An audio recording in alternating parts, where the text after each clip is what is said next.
आज मुंबई के इतिहास के बारे में मुझे एक और किताब मिली, मगर उसे मैं पढ़ नहीं सकता हूँ क्योंकि वो गुजराती में है। मगर इस किताब के कवर पर मुझे मुंबई शहर के वो सारे नाम मिले जो वक्त के साथ में बदलते रहे, जिसे इस वक्त मैं आपके लिए स्क्रीन पर दिखा रहा हूँ। मुंबई में अगर बोरीवली नाम का सबब है तो मुंबई के बाहर ठाणा में भी एक और बोरीवली है। अगर मुंबई में दहीसर है तो पालघर में भी एक छोटा गांव है जिसका नाम है दहीसर।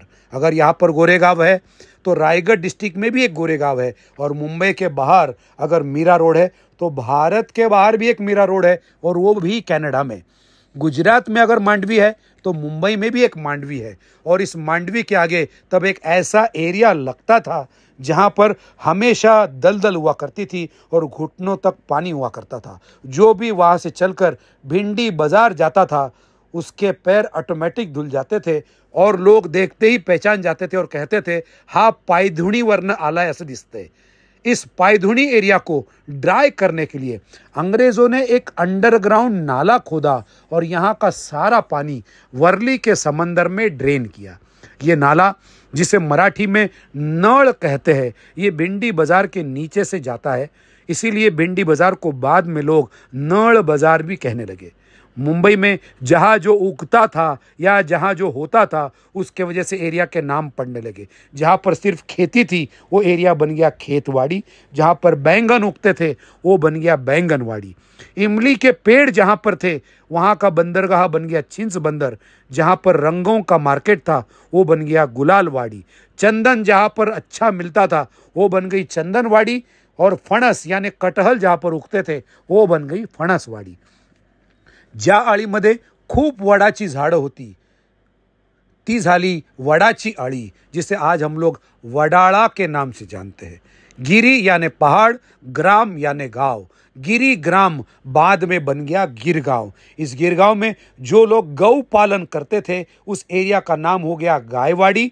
और ये गाय जिस टैंक में पानी पीने जाती थी उस टैंक का नाम हुआ गोवालिया टैंक।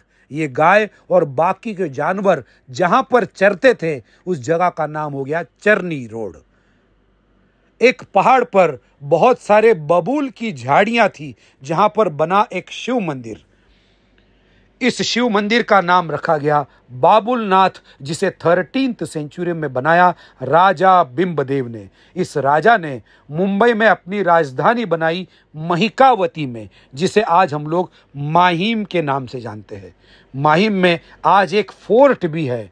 और इस राजा की और एक खास बात थी, इस राजा के पास थे 2500 हाथी।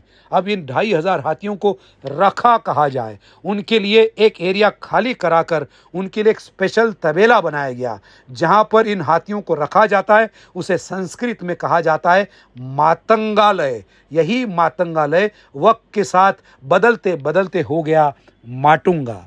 राजा बिंबदेव जिस गांव में एक पत्थर पर बैठकर न्यायदान करते थे वो गांव बन गया न्याय गांव, जिसे आज हम लोग नायगांव के नाम से जानते हैं।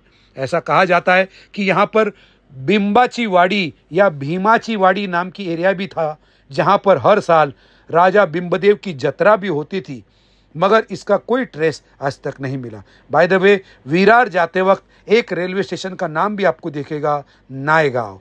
मुंबई में माहिम को राजधानी बनाने से भी पहले राजा बिंबदेव ने अपनी एक राजधानी पहले बसाई थी। उस जगह का भी नाम था माहिम, और ये माहिम है केळवे माहिम। यहाँ पर उनके बेटे प्रताप बिंब ने एक फोर्ट भी बनाया है, माहिम सा किला, माहिम फोर्ट। यहीं पर मैंने दर्शन लिए महिकावती देवी के। अगर आप भी ऐसे किसी जगह के बारे में जानते हैं जिसका नाम मुंबई के किसी एरिया से मेल खाता है तो कमेंट में ज़रूर लिखना।